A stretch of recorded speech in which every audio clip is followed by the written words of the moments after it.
여러분 안녕하십니까? 지난 한 주간 남구청에서 있었던 소식을 모아 전해드리는 남구청 소식입니다. 먼저 첫 번째 소식입니다. 남구청은 지난 28일 구민대화방에서 아동학대 전담 의료기관 5개 병원과 업무 협약식을 열었습니다.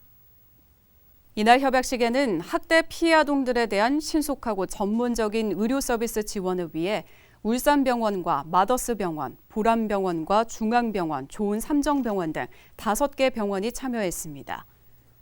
협약에 따라 이들 5개 병원은 학대 피해 아동들에 대한 신속한 치료 검사와 검진, 아동의 안전한 보호체계 구축을 위해 서로 협력하기로 했습니다.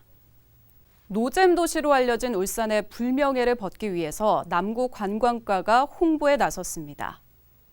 유튜브에서 수십만 구독자를 거느린 인플루언서 5팀을 울산으로 초청하고 울산의 진면목을 유감없이 보여주는 등 관광객 유치를 위해 힘쓰겠다는 계획입니다. 이에 남구청은 전문 여행 유튜버 쏘이를 필두로 울산 관광이라는 대주제를 중심으로 본인의 전문 분야 콘텐츠를 제작하고 울산 관광에 대한 흥미를 유발시켜 홍보를 할 방침입니다. 남구청이 여름철 도심 속 교통섬과 횡단보도 보행자에게 폭염으로부터 안전한 그늘을 제공하기 위해 그늘막 11곳을 신규로 설치합니다.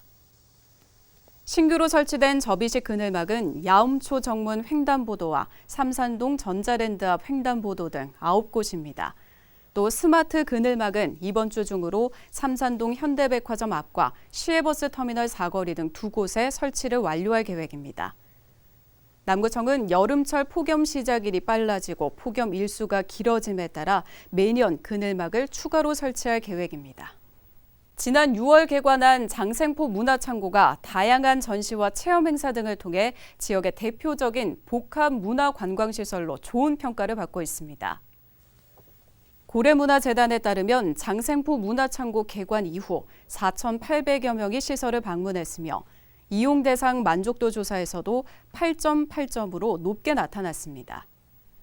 재단은 장생포 문화창고를 지역의 대표적인 문화 창작의 공간으로 키워나가기 위해 장르별 최적화된 이용 시스템 구축과 지역 예술단체의 자생력 강화를 위한 지원 등을 지속적으로 추진해 나갈 계획입니다.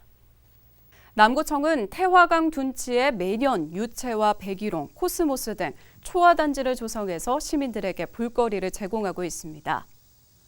현재 태화강 둔치 번영교에서 학성교 구간에는 지난 5월에 파종한 형형색색의 백일홍과 코스모스가 한참 피어나고 있습니다.